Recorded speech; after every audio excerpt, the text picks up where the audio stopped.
tinatawag yung GAA. GAA. Yung bata, yun yung GAA.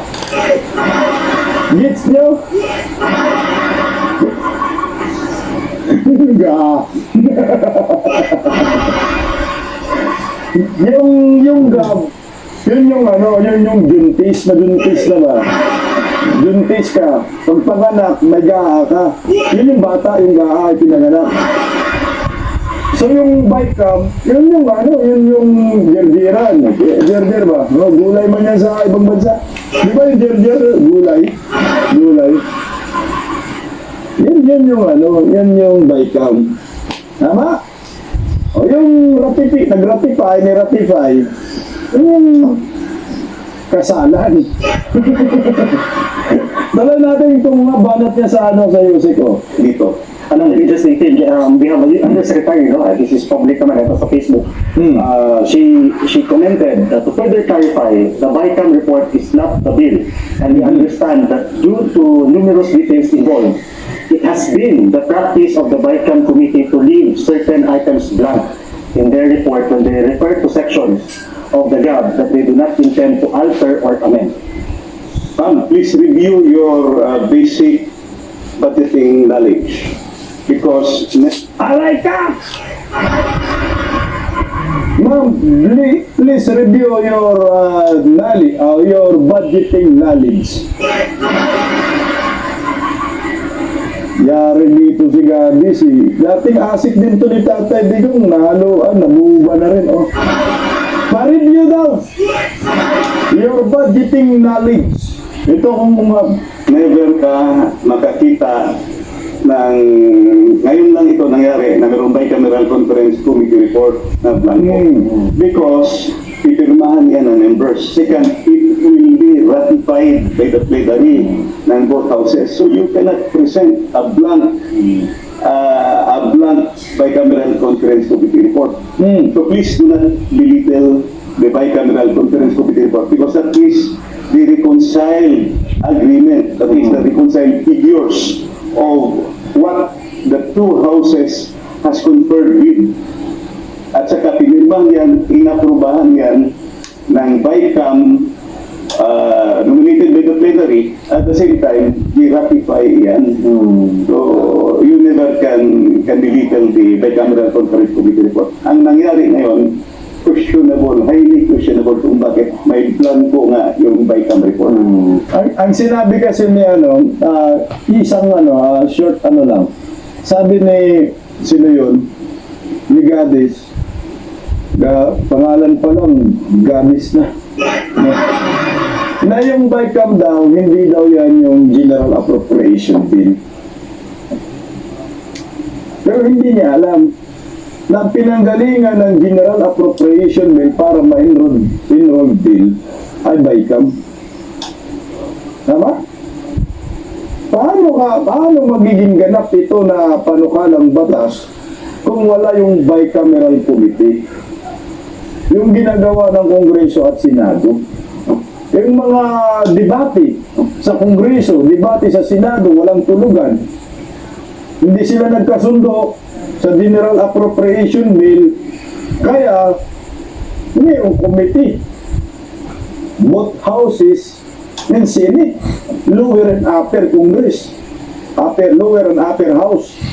Kaya nga nabuo yung bicameral committee. Dito nila pinag-uusapan lahat. Nagkasundo sila kasi magkaiba man sila ng amount, budget.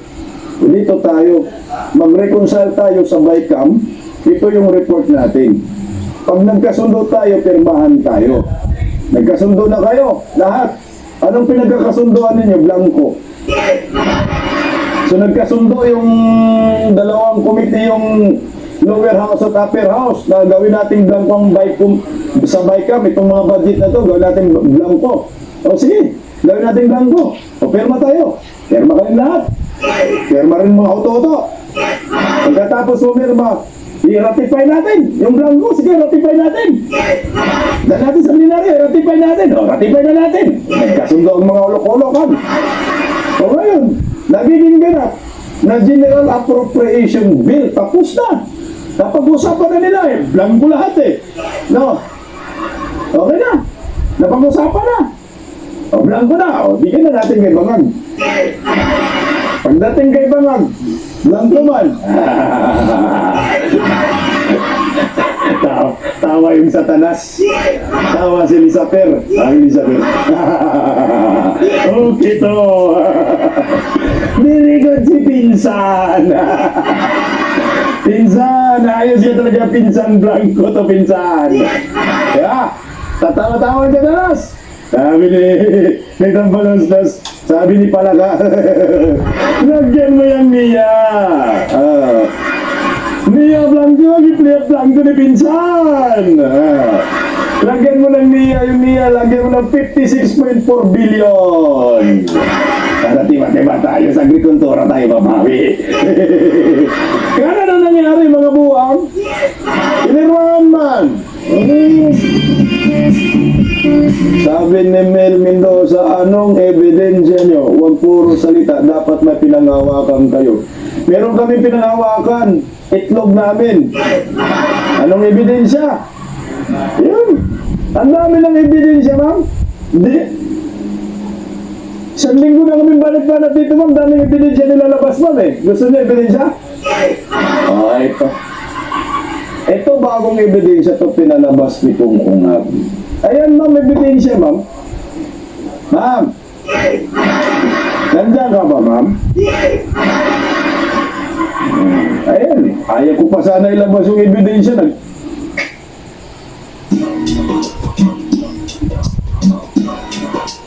पापी छोटे चालू कितने साल हो गए तेरे लारे सुन में अब बुरे हाल हो गए पापी छोटे चालू कितने साल हो गए तेरे लारे सुन में अब बुरे हाल हो गए अब देखो छोटी पड़ गई है जाने जट दी लगती प्यारी मैनू बारी पातिया देखो तो पापी तो Tanong agad ang ebidensya eh. Masyado namang killjoy. Ito, labas na lang natin daw, di ba, no? Ito, kakapost lang to ngayon ni Kung Ungab. Ito yung patunay, ma'am. Ito yung ebidensya. Patunay na yung hawak ni Kung Ungab na mga blanco sa BICAM ay lehitimo. Oh, nakasisi pa yan, ma'am. Ayun, ano, ma'am? May tatak. May tatak pa, ma'am. Oh. Sabi ni Kung Ungab, this is the side bicameral conference committee report received by the House Bills and Index Services dated. Ma'am, makinig ka, ma'am. Yung tatak, ma'am, ha? Yung tatak ba? May tatak doon, hindi receive ba? Pag may mga mga dokumento, mga public documents, may tatak ka talaga dyan. Kahit sa private dyan, pinatatakan. Tapos pinipirmahan ng nakaka-receive. Dated December 11, 2024. This is the evidence that there are 13 pages with 28 blank items are in this report, signed by the BICAM members and ratified by the plenary. Paano yan? Ang bayan kong Pilipinas, lupain ng mga tambalos-los. Bayan ko, niransak na ng mga buhaya sa gobyerno.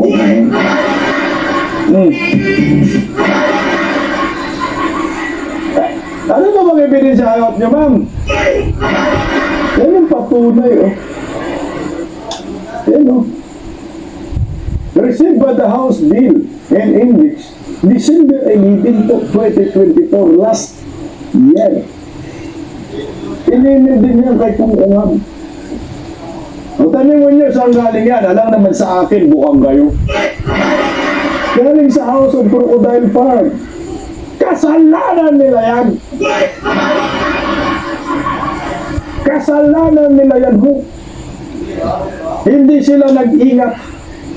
Pinadalhan nila kasama si Kung Umab sa 300 plus na congressman. Akala ko siguro nila na si Kung Umab ay matatakot. Kahit ang balos-los ng mukhang.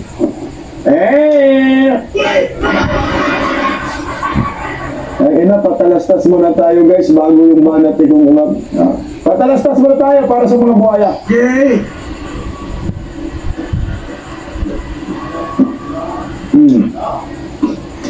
Ay! Ay! Ay! Ay! Kumpiyansa siya, kumpiyansa lang oh. Eh! Eh! Kumpiyansa siya eh. Medyo salamat sa pakula Pilindi Vlog. Kumpiyansa siya pa kumpiyansa siya. Hindi niya alam may kumungab. Kung may bangag kayo, meron kaming kumungab. O, patay kayo diya. Hello Pilipina in Norway, magandang gabi, salamat sa pagulay ha. Kumpiyansa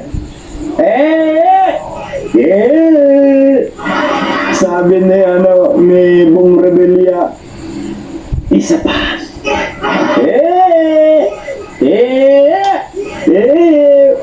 Nagkumpiyansa akala siguro na si Kung Umab matatakot niya.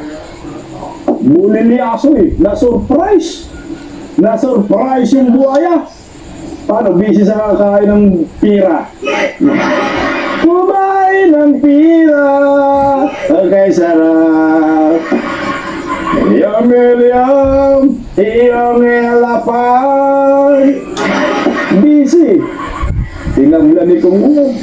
Bye, magas boy, elabas boy, lokay ng ginto. Kaya si Kung Umab, ang tunay na mambabalas, matapang, na buking, Ngayon, kakasuhan kayo ni Kung Umab, huwag kayong mag-alala. Dahil hindi takot si Kung Umab mag-file ng kaso sa mga buhayang makinig kayo. Sabi ni Kesuwa nila kasi huwag yung puro dagdag, huwag yung puro maliwanag. O ito na, huwag kayong mag-alala, masyado kayong excited ito. Kongsi, Attorney Mandel, what is the next step from here, Kongsi? What do we intend to do? The President, last week, former President Rodrigo Duterte mentioned about you taking this into the Supreme Court, or ano po ba ang magiging next step niyo, ito, Kongsi? Yes, after the long discussions, at wala na tayong magawa kasi aprobado na yung budget, saka firmado na nung presidente. So the next step, and that's the only step we can go to the Supreme Court. Go to Supreme Court! Isa ko muna ha, puta natakot si Sarge. Sabi ni Sarge Sarge nationalist. Akala ko kapayapaan ang hangad nyo. Bakit di kayo magkaisa? Bakit puro bangayan? Di naman kayo pinapakialaman. Dapat tulungan po. Dapat tulungan? Puro kayo paninira sa administrasyon. Buwan, di kami naninira sa administrasyon. At tagal ng sirayan. Sarge, wala nagsisirain sa administrasyon Marcos? Nagsisirain ka ba sa Marcos? Matagal ng sirayan, hindi malay, punit na yan. Bakit may sisirain dyan sa Marcos? Admin? Wala na ay. Matagal ng sirayan At siyempre, may pakialam tayo dito dahil pera ng bayan, hindi man ito paninira. Ito ay katotohanan. Ang paninira, yung gawa-gawa. Paninira ito, may ebidensya. Lahat may nagpapatunay, paninira. No.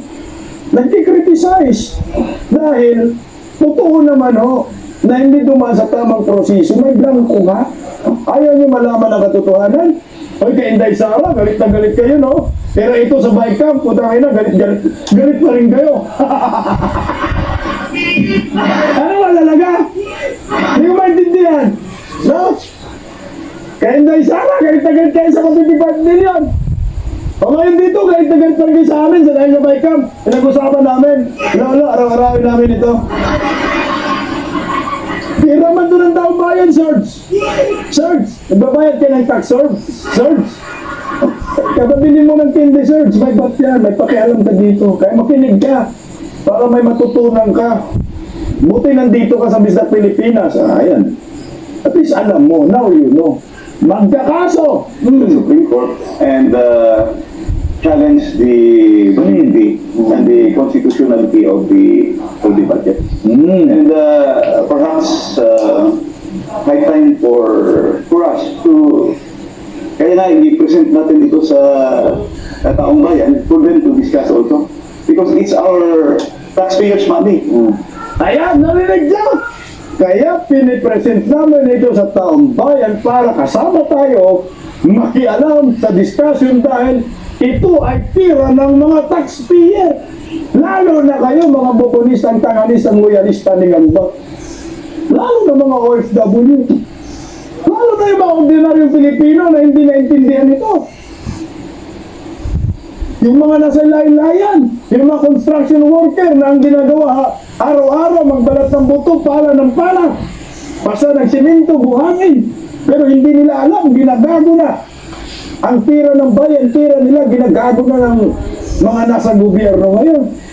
Diyos ko, dito man lang sana makatulong tayo magpaliwanag sa mga trabahante, sa mga empleyado ng gobyerno na ito yung pira nyo. Paano nila ginago? Ito yung UAM, ito yung nagba-admin. Walang pakialam. Mabuti na lang may kung Pilipino kayo, may pakialam kayo dito. Pag hindi kayo makialam dito, aabusuhin tayo. Promise. Parang sa bahay lang ninyo. Pansinin nyo yung anak ninyo. Pag laging kumukupit yan sa inyong bulsa, sa wallet ninyo, pag hindi mo yan sinisita, una yung piso lang. 20. Hanggat magiging umiikot. Pag tinutolerate ho ninyo yan, panigurado, ikaw ang kawawa, ikaw ang mahihirapan. Parang ganito lang. Tayo ang magsasuffer dito pag itutolerate natin. Mawa, ang daming mga Pilipino araw-araw kumakayod, ang buhay ganun pa rin, hindi na bago eh. Madaling araw gumigising ka. No? Iniwan mo yung anak mo tulog. Madaling araw. Pag uwi mo ng bahay, gabi na tulog pa rin yung anak mo. Maghanap buhay ka araw-araw para sa inyong ginabukasan, para sa inyong pamilya. Pero bakit ganun? Hindi pa rin nabago ang buhay mo. Kasi nga, yung mga nasa gobyerno, mga kawatan, o yung mga OFW, nasa ibang bansa ho kayo. Bakit ganyan pa rin ang buhay natin? Kasi nga nasa gobyerno, yung mga kawatan, mga kurakot. Walang pagbabago. Tahimik kayo eh. Tahimik tayo. Magtulungan. Ano magtulungan? Magtulungan, ibagsak ang bayan, buwang. Magtulungan, ilubog ang Pilipinas. Iban. Tulungan natin na maitama ang ginagawa ng mga buhaya. Tulungan natin sila na ma-enlighten, sila na mali yung ginagawa nila. Taong bayan nga mahihirapan dito. Kaya tama ho, magkaso ka kung umab. Ano yun? Everyday, nagbabayad na ba? Pag-kilos natin, pag-sakay natin ng sasakyan, pagbuhos ng gasolina, pagbili ng asukal, punta ka sa grocery, punta ka sa restaurant, kada kilos mo, magbabayad ka ng VAT. It behoves upon us to know. It is our right to know kung ano ba talaga nangyari. You know, since time immemorial, the truth will out as it always will. Lalabas talaga. Lalabas ang katotohanan. Kita naman sa Bicameral Conference Committee report na blanco. So, maybe one next move is to go to the Supreme Court and really find the necessary petition to request the court to declare the GAA because we will present, of course, the facts. Correct. Ano ko na, balikan natin yung first na issue na lumabas. yung constitutionality ng buong budget because the Constitution is very Stop na natin yung guys. Okay. Palakpakan po natin si Kung Ungap. At least ito na yung hinihintay ng mga trolls. Oh. Bakit ito na pag-usapan? Dahil pera ng bayan. Taxpayer money. May pakialam tayo dito lahat. Lahat tayo ay Pilipino. Kada labas may VAT. Nagbabayad kayo. Huwag natin itolerate itong maling ginawa ng gobyernong Marcos. Kasi pag hayaan natin ito, taon-taon ganito ang mangyayari sa atin. Gagaguhin at gagaguhin mo tayo. Kaya na, magsasampa na ho ng kaso sa korte at sana magwagi ang taong bayan. Ho. Mabigyan man ho ng ustisya itong mga Pilipino sa pinanggagawa ng gobyernong ito. Hindi naman nila pwedeng madaya ito. Hindi na po nila pwedeng takpan ito kung ano-anong issue. Eh kami, yung mga mainstream media, bahala sila kung ayaw nila mapag-usapan ito. Pero kami, pag nakakuha lang kami ng kahit mga konting lead patungkol dito sa Baycam, araw-arawin namin yan. RDYC Vlog, magandang gabi ho sa inyo. Ramonito, yung tax galing remittance ng OFW kasama dyan, mismo, kayo, mga OFW, lahat. Kasama ho yan. Lahat tayo, basta Pilipino. Iwan ko lang sa mga bubonistang tanganista kung Pilipino sila. Di sila Pilipino, wala silang pakialam dyan. Wala kayong pakialam. Kasi alam niyo babagsak ang phone ninyo. Wala kayong pakialam, hindi kayo sumasama sa diskusyon dahil alam niyo tinatamaan ang inyong mga puon. Lalo na si Tambaluslos. Tatamaan sila. Hindi po tawag yan, hindi po ako naniniwala doon sa sinabi ni Bersamin na wala kaming pakialam dyan, wala kaming pananagutan dyan. Kasi alam niya nga may problema na. Bakit kaya nasabi niya na wala kaming pananagutan dyan? Ang may pananagutan dito at magpaliwanag Kongreso. Hindi. Kasama kayo dyan, Bersamin. Kasama si Ngagma dyan. Ba't niya pinalusot ito? Lumusot sa Baycam, blanco, tapos dumating sa inyo. Pinirmahan nyo. Sabi ninyo, walang blanco. Kasi nga, naka-fill up na kayo sa blanco. Yun yung tanong ng taong bayan. Sino? Sino ang nag-fill up ng blanco? Ikaw, Bersamin? Tanong kami, ha? O singag ba? Kasi sinabi mo, pinuri mo, ang galing talaga ni Presidente. Singag ba siguro? Hindi. Malaki ang problema ho dito, guys. Nagkakonsabahan sila, may connivance ito sa legislative branch at executive. Merong connivance na ang ano dito, kawawa tayo, mga Pilipino. Nasaan yung mga ibang kongresista? Except doon kay Boy TikTok. Sumabay lang naman si Boy TikTok dahil isiniwalat na ni Kung Ungap. Kaya Brusas, sumabay lang din naman yan. Sila ni Castro dahil isiniwalat ni Kung Ungap. Oh. Sinabi nila may blanco. Sinabi rin nila may blanco. Walang mga kongresista na nagre-review except kay Kung Ungap. Kaya ito, pakinggan niyo po ang panawagan ni Kung Ungap sa mga kongresista. Message for our fellow people. Teka lang, hindi yan. Kung as member, as a long-time member of the House of Representatives, especially now in the 19th Congress, what's your message to your fellow congressman on this point? Now that you've exposed this.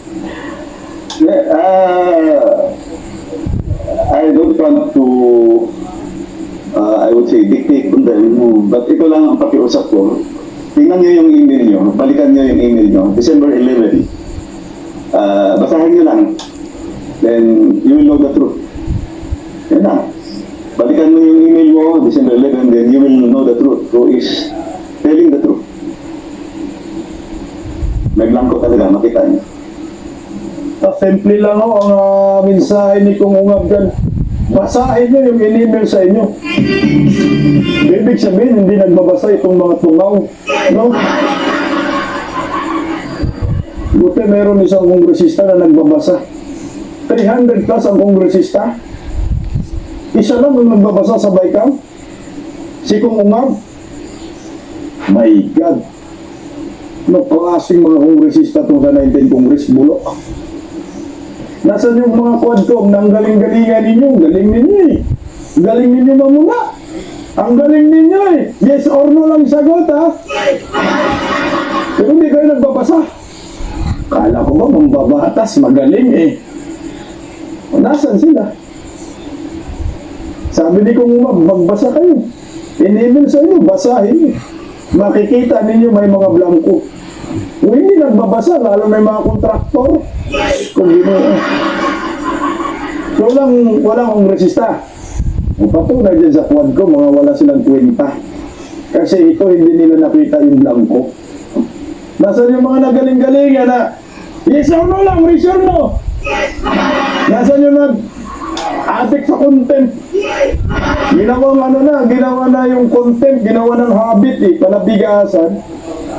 Oh. I will cite you in contempt. Luro-luruin ka. Nasaan na? Di pala nagbabasa, no? Sabi ni Keris, dapat panagutin si Saldico. Hindi lang si Saldico.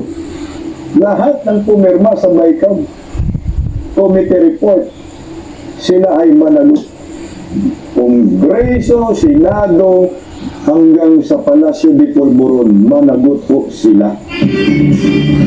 Sabi ni Joy Aldonza, nakita yung bisdak, alam nila yan, pero tahimik. Malas nila kasi mayroong maingay, si Kung Ungab. Ito, panawagan sa lahat ng maraming Pilipino ni Kung Ungab. Message for our fellow Filipinos. So sa ating mga kababayan, may nakita tayo. Saka kung regarding sa budget, hindi lang naman ito. Kaya masyadong maugong na yung budget. Before this, may nakita tayong ginawa sa PhilHealth. And even before that, yung transfer of funds sa PhilHealth na BTRO na ng Supreme Court. So, kung ang ating mga kababayan will be vigilant at nagbabatay tayo, siguro hindi pwedeng basta-basta magalaw lang yung ating taxpayers' money o yung ating pondo ng bayan. So, Ang bawat biyahe ko para makapagtapos si Maki. Katulong mo ang Centrum Advance, complete from A to Z. Tulong para alaga ang puso, resistensya, mata, at buong katawan. Centrum Advance, alagang di makukulang. so we have to be very, very vigilant at salamat at sa nakita ko, a lot of people are now aware, no?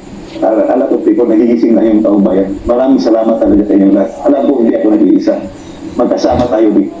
Yes! Samahan natin si Kung Ungab. Palakpakan natin si Kung Ungab. Guys, huwag nating iwanan si Kung Ungab. Samahan po natin siya. Siya lang ho yung matapang ho ngayon para sa akin. Siya po yung tunay na mambabatas para sa atin. Matapang ho. Huwag natin siyang huwag natin siyang iwanan. Kung Ungab, hindi ka nag-iisa. Tama ho yung sinabi niya. Yung mga tao, mga Pilipino, nagiging aware ho dito. Ayan no, teka lang. Itong gawa ko to kanina guys. Agree ba kayo sa pinos ko? Ito para sa akin guys kanina ko pa po pinupuri si Kung Ungab kasi bilib ako sa kanya. Kasi ang tapang niya. Hindi siya nagdadalawang isip eh. Siguro nung pagbukas niya agad sa Baykam report, nung in-email sa kanila, nung December 11, no? Ano na talaga siya? Nagtataka na siya. Kaya humihingi siya ng kopya ng GAA agad after holiday season para makita niya kung anong pagkakaiba doon sa by committee report na pinirmahan, na na-ratify na doon sa GAA. Ako sa akin siya ang totoong mambabatas, matapang, hindi natatakot kahit ang baluslos. Kasi kung takot lang ito kay Tambaluslos. Hindi yan magsasalita. Di ba ho? Tatahimik na lang yan. Kasi alam niya, sinabi nga ho niya alam niyo yung sinabi ni Kong Umar, na dito sa 19 Congress, kapag hindi ka umuuyon sa kanilang kagustuhan, pati pag hindi ka sumama sa kanila, gigigipitin ka talaga. I-oppress ka talaga nila. Tatatahimikin ka. Ang tulungan ka, parang kukuyugin ka ba? Yan sinabi ni Kong Umar. Yan ang nakikita rin natin kung naman si Kong Marcolita. Pag mag-attend ng hearing si Kong Marcolita, duru-duruin Pero na-experience din ni Kong Ungab. Diba, nandun din si Kong Marcolita at Kong Ungab that time, yung hearing sa budget ni Inday Sara, di ba dalawa sila? Ni Kong Marcolita. Si Kong Ungab, lumaban sila.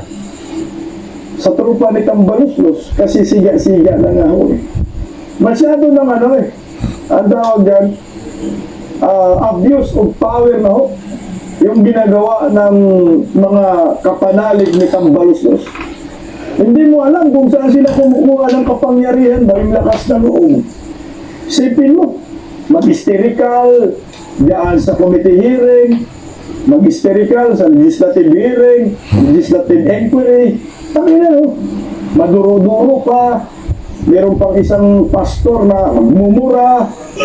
Tapos feeling nila sila yung may-ari ng University of Google. Lahat sila alam nila. Parang feeling kami ang tama. Kaya pag tinanong ka, yes or no, sumagot ka. Magdugtong ka, yes or no lang. Kaya ako saludo ako kay Kong Ungab. Samahan po natin si Kong Ungab hanggang sa dulo. Sabi ni RGY si Blanca, pag walang nanagot, mauulit at mauulit lang mga kahayupan ng mga yan. Mas madaming mga Pilipino kisa sila na iilan lang. Kuyugin nyo din sila. Tao lang din sila, hindi sila Diyos. Serve them what they deserve.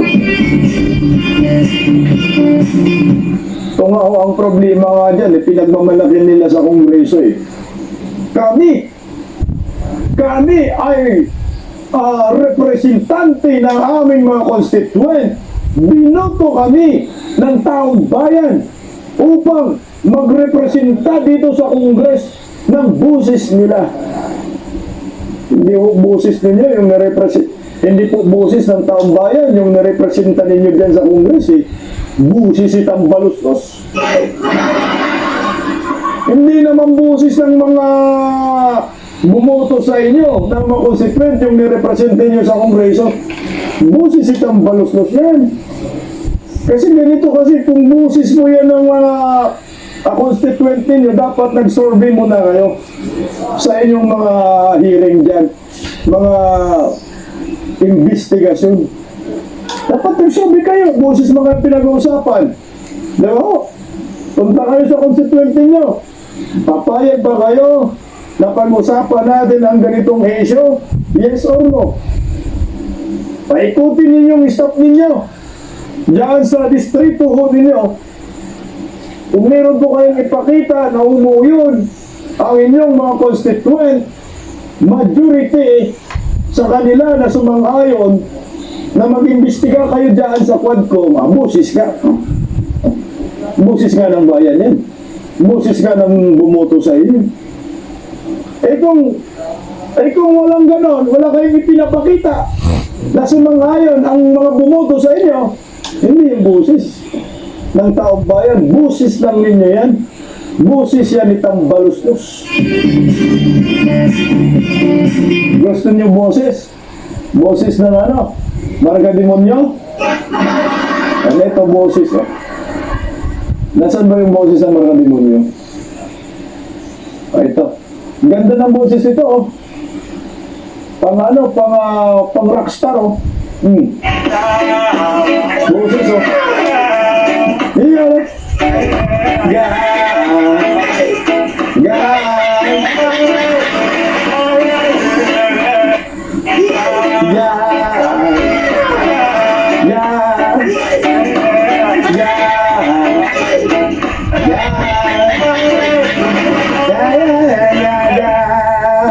Busis talaga eh.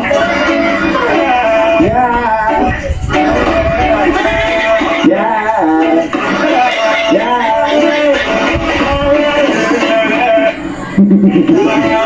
Ano daw?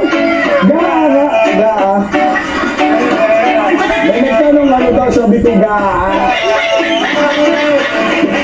Hindi nga alam ga, hindi na gasong. Ya. Ya. Ya. Ya. Ga, sinabi niya ga. Ya.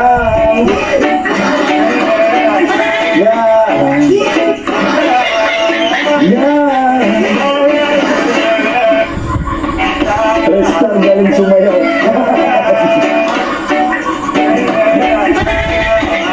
Ay! Sayo po muli bukas. Tawa-tawa lang tayo dito. Di malungkong din ang bayan ni Mas. Pastor Pinulay sa pagka-senador. Ano ba ang numero ni Pastor? 52? Ano ba 53? Diba? Basta hanapin nila lang Kibuloy sa Senado. Wala pang tima ng numero eh. Kung Marcolita. Bukas muli. Kaya natin yung Litsong Buhaya. Yan ay Lord Jesus Baas. Yago. 53, di ba? Para sa social media, live natin bukas. Wala po tayong live ng linggo sa tanghali. Good luck. Kung mabuhay ka, mag-ingat ka.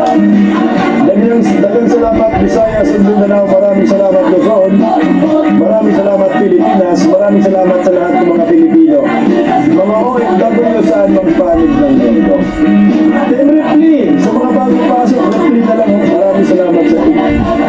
Dagang salamat, maraming salamat sa lahat ng Skunyabs, Duterte diehard supporters, Bantag supporters, mga POGC, mga tutubo sa mang panig ng Pilipinas. Thank you so much.